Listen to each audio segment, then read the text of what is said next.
Well, we got a Lone Star State showdown heading our way on Saturday. Number 3 Texas A&M taking their talents to Austin to see number 17 Texas. The two sides both have the CFP on the line, and a win boosts that resume when we're talking, of course, later down the line here. But last year's matchup was a defensive battle. Longhorns winning and heading to the SEC championship. This time, the Aggies can make their way when it comes to that championship round. Saturday at 7:30 Eastern, this is what we look like when you talk about the tail of the tape. The rivalry is dating back to 1894. Texas leads that long-time series here, 77 wins, 37 losses, and those 5 ties over time. By the way, the Longhorns defeated Texas A&M 17-7 just last year, but this is the first meeting in Austin since 2010. The Aggies won that one 24-17.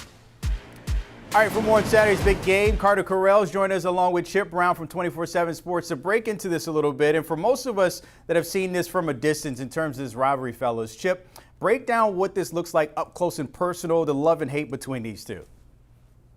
Oh, I mean, these two schools talk about each other in their fight songs. I mean, are you kidding me? This dates back to 1894. A&M wanted to get away from Texas. They were so excited. They went off to the Southeastern Conference. And then, lo and behold, here comes Texas into the SEC. And not only that, the SEC tried to placate A&M by giving them the first home game in College Station. And what do the Longhorns do? They show up at Kyle Field and beat them again, just like they did in 2011. So, look, this thing runs so deep. I don't know of another rivalry where the two schools talk about each other in their fight songs, for crying out loud. Carter, what about you on that side? Yep.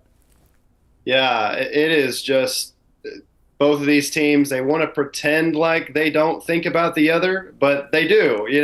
That's the funniest part about it is they both try to act like they don't care or they're not looking at the score of the other team on every Saturday. And that's what makes this game so special. When they finally do play, the old saying is, even if it's a bad season, it's a good season if you beat the rival at the end. And in A&M's case, they've got everything on the line with this one. A win could get them in the SEC championship game and potentially clinch a first-round bye in the playoff, even if they lose the SEC championship game. So with all that on the line, with the revenge factor on the line, there is plenty of motivation for this one.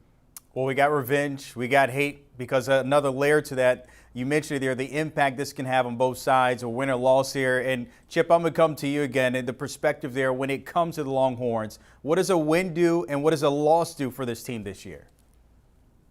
Well, Steve Sarkisian's been trying to sell his team on the fact that a win could keep their, at this point, lottery ticket type odds of getting into the college football playoff.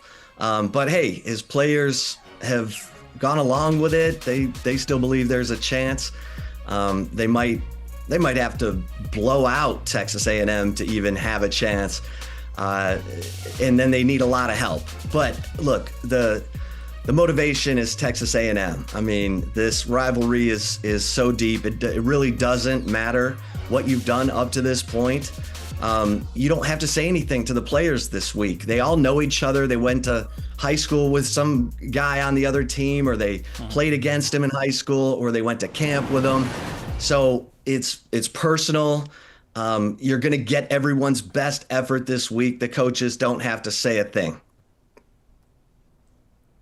Yeah, and I think the good thing for A&M, obviously there's going to be a lot of motivation here, but compared to last season, it's not quite as do or die. So maybe they don't play as tight because going into that game last year, they had to win.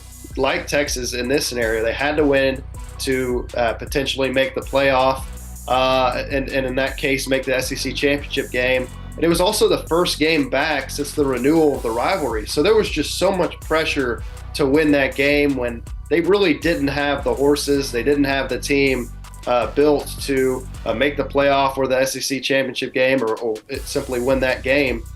This time they do. They are the better team. They're the team that's favored on the road in this game.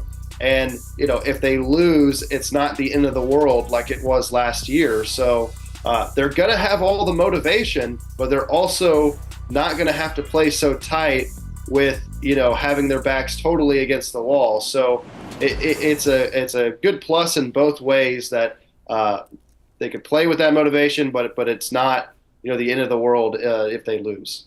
For A&M, of course, they're looking for that first round bye. On the flip side, the Longhorns, 3% chance. Of course, that is before a win, maybe that at large when it comes to Longhorns. But it starts with the quarterbacks. Both of these know this with Marcel Reed as well as Arch Manning. At the beginning of the season, we all thought Arch was going to be in the Heisman conversation. But it's the flip side. Reed is in the conversation. Chip, for you, the expectations versus reality between these two, also there, what we could see on Saturday.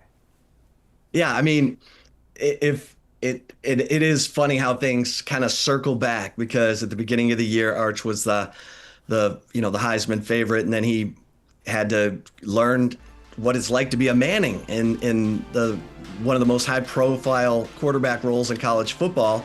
And it was it was like watching a 14-year-old learn to drive a stick shift at times. But you had, what you've seen from Arch Manning is toughness. I mean, this guy's been beat up, punched in the face on the field and off the field, with, the New York Times asking after the Florida loss, is he the first flop in college football? And now you look at the numbers for Arch Manning and Marcel Reed, they're almost identical. I mean, Reed has 25 touchdowns, 8 interceptions. Arch has, 25 touchdowns and 7 interceptions. So, it's on the screen. Yeah, how about that? So, Arch Manning is playing his best football right now, and they're going to need him. And Steve Sarkisian, they don't have a consistent running game they can rely on, but Steve Sarkisian doesn't seem to mind, because right now Arch Manning is slinging it all over the place, coming off his best game, accounting for 6 touchdowns in the win over Arkansas. And for Marcel Reed, so much of his success this year has been just being put in such a better position to succeed. Last year, he didn't start off as the starter. The offense really wasn't built around him. And even when he did start, there was that quarterback controversy, and his weapons were not very good. And also, he lost Le'Veon Moss to a season-ending injury.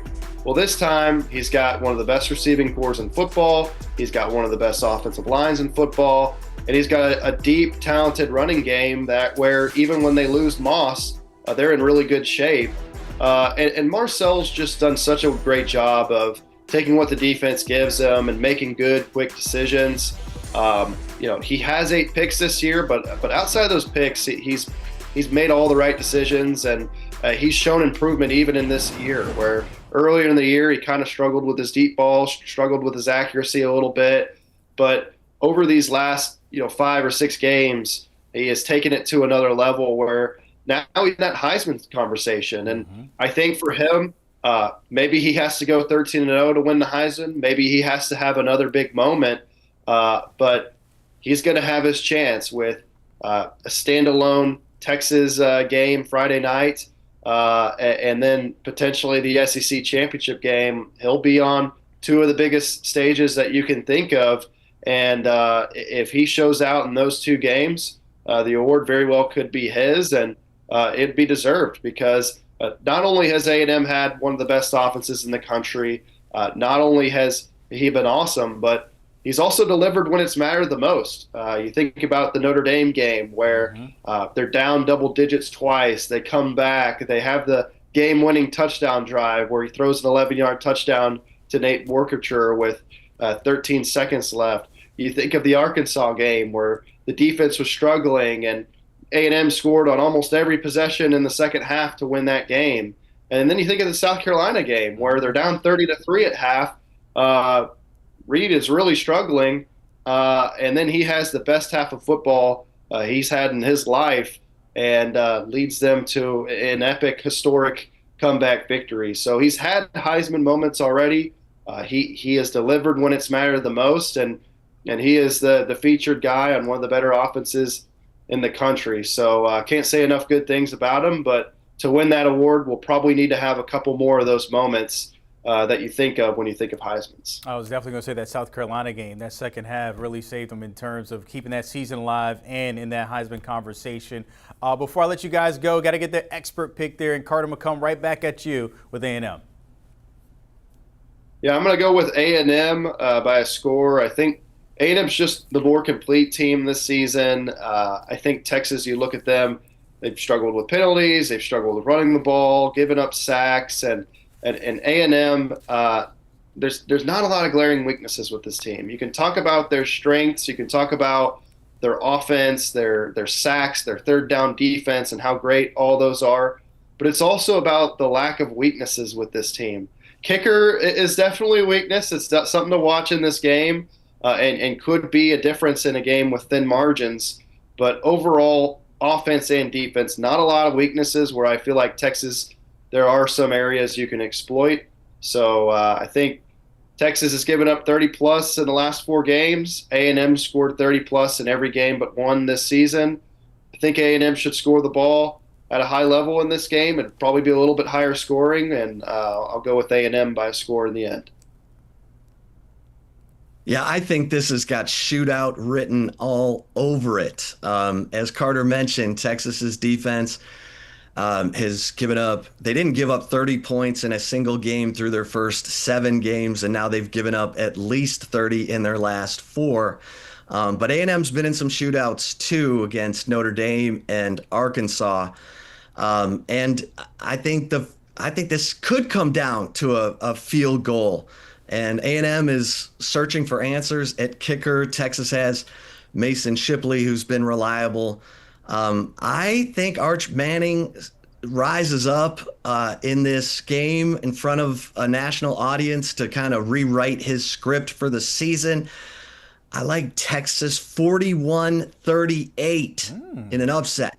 Wow. Big time score there when it comes to him. By the way, if they're able to do that, he'll be 8-0 when playing at home. Carter and Chip, appreciate your time. Let's see what's next, producer Telly. Put it on the screen for me. We got a promo here. Yeah, there it is. College football, you can catch everything. Subscribe there with that QR code. You can catch it on YouTube. We got you covered.